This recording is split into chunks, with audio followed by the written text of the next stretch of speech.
do. But first, the loan charge. Are you one of the 50,000 self-employed people who've got the prospect of having to pay huge backdated tax bills on income you received over the last 20 years? The demands from HMRC have been linked to suicides and the threat of multiple bankruptcies.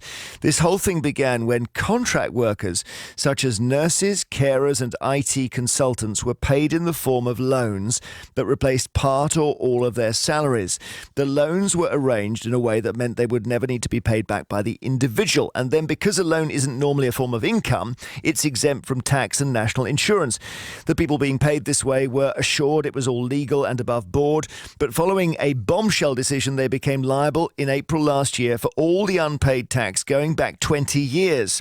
Then there's been an independent review which was commissioned by Boris Johnson and which came out in December, where there was a partial climb down that's been welcomed by those affected. But people are still really worried about outstanding tax bills.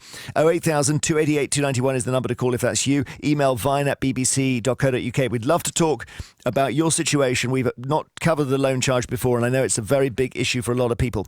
We're joined by Richard Murphy, Director of Tax Research UK and Professor at City University. And also, I'll start with you, Keith Gordon, tax barrister from Temple Tax Chambers, because this is one of your specialities, this thing. So just explain to me, if somebody, let's call the person Jane, is the employee, and the employer says, I want to pay this to you as a loan, what then happens? Well, there's what happens in practice and what should have happened. What happened in practice is that the monies which were in the form of loan were given usually via an offshore trust, and the trust itself then gave you a loan. And you were supposed to pay a slight bit of tax on it, but it was a very small amount, so we can effectively ignore it. But what should have happened is that when the money went to the trust in the first place, that, as recent tax law has shown, was actually a payment of salary.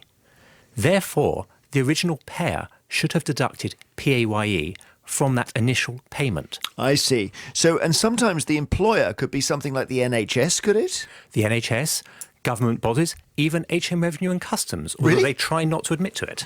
So the tax authorities themselves used this system, did they?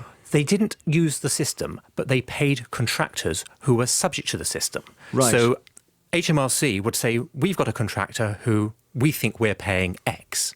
But if they looked at X's tax return, or even just the PAYE returns that the agency would have put them through, there would have been a big mismatch between the amount they thought they were getting and the amount they were declaring. That should have raised certain alarm bells. OK.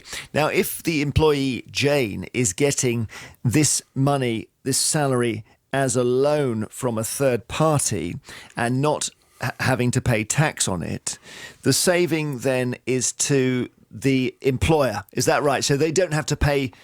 I guess they can pay her less, basically, can they? Most of the monies saved, or the tax saved, was not enjoyed by the workers. It was paid in fees and effectively profits for the people putting forward these schemes. And yet the schemes themselves, they sound complicated, and therefore you need an accountant and you need to sort of go through some trouble, almost as if you're on a low salary, it might be counterproductive to do it. Most of these people were sold, we will sell you this package. We will organise all the paperwork for you, whether it's the invoicing, and we will deal with all the tax behind the scenes. Right. So in many ways, it was there as a simplification for people who were trying to comply with the authorities and the law. OK. And those people who said, we'll do all this for you, have they been chased?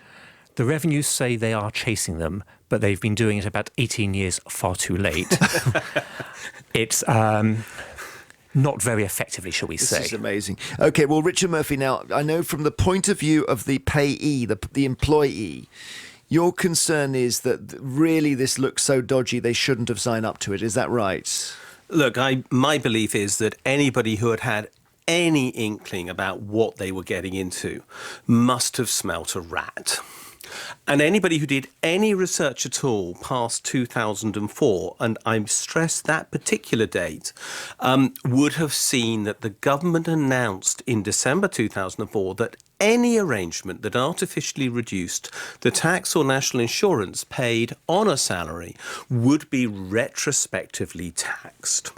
So I have to say that there is a very good argument that anybody who got into this scheme did have due notice that it was wrong. And frankly, when you look at a payment of a salary through an offshore trust and so on, well, a number of words come to mind. Some might be of comedians, historical and less so.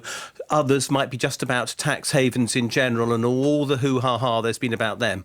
But the point is that this smelt wrong. Right. And what is the response of people, or you've got clients, I guess, Keith Gordon, who are in the middle of this? What's their response when that's put to them? Well, I'm actually advising very few clients professionally, but I'm speaking to people because I've been so annoyed and upset by the retrospective aspect of the legislation. They're saying they were doing their best to comply. And one has to actually turn the clock back about 20 years, or now 21 years, to 1999, when the government announced what's generally known as IR35, and that's affecting many people in your industry, where the revenue says, well, we're not entirely sure whether you're an employee or self-employed, but we're going to tax you even if you've put a company between you. Now, a lot of these people are contractors who are in a similar situation. They're somewhere in that boundary gap between employment and self-employment. And they knew that there was a threat of an IR35 investigation, which would effectively distract them from their normal work.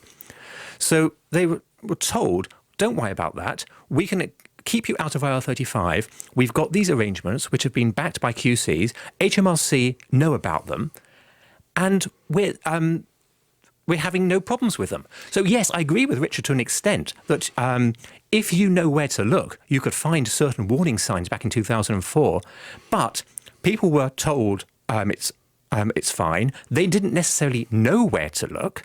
And the revenue did nothing for so many years, which effectively endorsed the view that these were fine for the revenue. Richard Murphy? Let me furiously agree with Keith now. I think the revenue have been utterly negligent on this. I think they are culpable for not taking action for many years.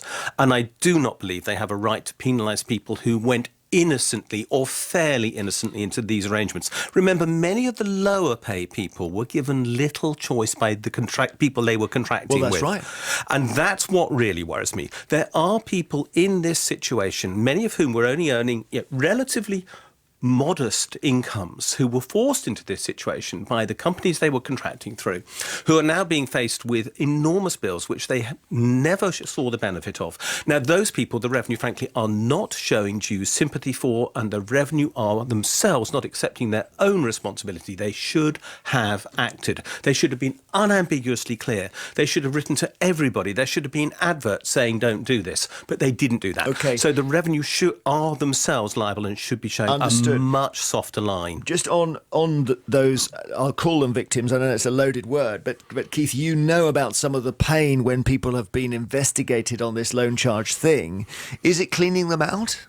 It's absolutely devastating for them because the original loan charge, obviously it's not going to be quite as serious as it was originally going to be, or under the law at the moment. Under the Morse report, it's going to be retrospective only back to 2010. Which is the December thing I mentioned, yeah. Absolutely. Yeah. But the point is, we're still looking at a number of tax years' worth of income being taxed in one go on amounts that people thought they no longer needed to pay tax on. And if the revenue was so clear, these schemes didn't work, as they keep on saying, they should have taken action sooner. And if I can supplement something that Richard has said, what I'm seeing on my Twitter feed today is there are still organisations peddling these schemes today. Yes. You're right. Yes, there are still people selling this. And this is where I am really worried. Because we are still seeing people who are claiming to be tax agents and so on selling these schemes. Now, frankly, that is a massive area of concern. And what is really interesting is if they are not professional accountants or lawyers regulated, as I am, as Keith is, by a professional body, because we're both professional tax people, if they're not regulated as we are by the Institute of Chartered Accountants or whoever, they're actually meant to be regulated by HM Revenue and Customs. And they are not doing their job to regulate these people. It's their job to put them out of business and penalise them now. Something that puzzles me, I'll ask you this first, Richard. If you are a taxpayer and you've done this loan charge, but every single tax return you've submitted has given completely honest numbers, can't you say to HMRC, look, you had the information 10 years ago and for 10 years since then. So you can't come to me now.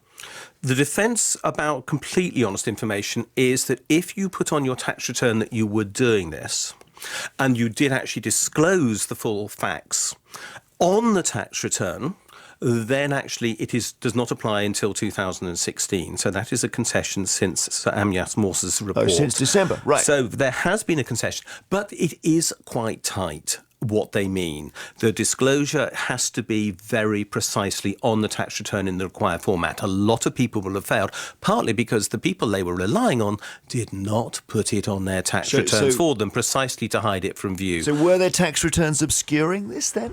Well, there are two questions there. If I can just go back to what Richard was saying, what Sir Amyas said in his report is that the people who participated between 2010 and 2016, they would be exempted if they made reasonable disclosure, full stop. What the Revenue have interpreted that as full disclosure on tax returns. Now, for many individuals on PAYE, the Revenue said, actually, we don't need to get a tax return from you because we actually get all the information we need through the PAYE system. So I'm worried that there are going to be a lot of people who are going to find themselves unable to take advantage of this further get-out clause by Sir Amyas Morse because of the Revenue interpreting what disclosure means. OK, now we've got at least one call from somebody who's affected by all this. Do stay with us. Keith Gordon, tax barrister, Richard Murphy, Director of Tax Research UK, Professor at Sydney University. We'll play some music and then we'll hear. Do call us if you are in a situation where you're dealing with the back blow from what is called the loan charge. 08000 288 291.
Seagulls wishing if I had a photograph of you. We are with Keith Gordon, very eminent tax barrister from Temple Tax Chambers, and Richard Murphy, Director of Tax Research UK. We're talking about the loan charge. We've a long explanation of it, but essentially it was people who were paid through a loan who find that they are now being taxed on money that was not the revenues at the time, or HMRCs I should say.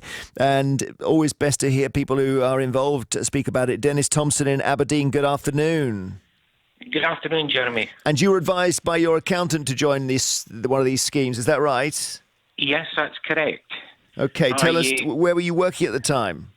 Well, I actually took early retirement just past my 60th birthday, and then retirement wasn't all it was cracked up to be, and I was given the opportunity to go abroad contracting. So I went to a local accountant and asked their advice on opening a company, and they explained to me the problems of IR35 with the limited companies, and they then explained the loan scheme system and explained it to me in great detail, which was all legal, etc.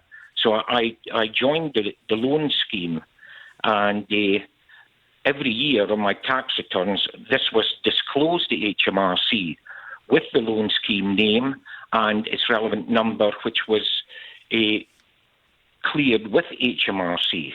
Okay, because they actually clear the schemes, it is said. Is Yes. that right? Yeah, My experts are saying no. Oh, they're aware of them. Okay, right. That's different. Yes. Okay, so Yeah. You've said quite clearly you're doing a loan scheme, and then they come back at you, do they? Yeah, I was part of the loan scheme for 2010, 11 and 12, and then for various reasons I opted out of it. But then I received demands from HMRC a couple of years ago, and a long story short, I was very fortunate in so much as I was able to scrape together the £70,000 that I had to pay. 70,000, and you must have been an absolute shock for you to be given that bill. Shocked, I was devastated. Is that's interest as well and stuff? Is it? I'm not really sure just exactly what it all, but I think they actually said, well, if you give us 70, it could have been slightly more. It could have been as much as 90, I believe, but they settled for 70,000. The thing that it frightened me is I'm age 71 now, that if anything had happened to me on my death, then my wife and kids would have been responsible to sort all this out with HMRC. Oh dear, Dennis, thank you very much. Let's speak to Joanne in North Yorkshire. Not your real name. Joanne, hi. Hi there, Jeremy. Your husband was in the scheme. Yes, he was. Similar to a previous caller, he was advised by his accountant. He's a self-employed contractor, has his own limited company, and was advised by the accountant that it was a perfectly legal scheme, that it was approved by or accepted by HMRC. His income and salary were declared every year. And that wasn't a problem until they suddenly decided that, oh, actually, no, we don't like it. And we want all of the money back. And initially they said that they wanted £90,000 for the 6 years. And obviously my husband didn't have that money because being a contractor, he was in and out of work. And then we started getting letters from HMRC, threatening letters saying, we want the money, you haven't paid the money. And on some occasions we'd get 3 letters in one day saying, this is the charge for this year, this is the charge for this year. We've added a penalty of £1,500, £1,300, £1,800. And so to date, that £90,000 has now gone up to £108,000. Wow. Richard, in that situation, what sort of advice would you give? Well, the first thing I'd be saying is, can you sue the accountant? Because I believe the accountant is liable. Let me be quite clear about this. I believe that there should be concerted action and people should be looking to bring group actions against accountants. But Joanne, and I believe my Joanne's profession itself, the bodies should be actually joining together to see whether they can organise this. Because this would be, we are meant as a profession to act in the public interest. Quite clearly, there has been a gross failure of accountants to do this. Okay, but Joanne has got the pressing issue and her husband of these letters coming day after day. Keith, what do you do in that situation? It's very difficult. You go to a professional who you can trust. And that's all you really can Joanne? do. But there is no advice. The people who were sort of responsible for organising this scheme, my husband is now involved in, they're apparently going to the High Court and have barristers trying to argue this case on everyone's behalf, because there are ordinary people. There are nurses, there are teachers in this scheme.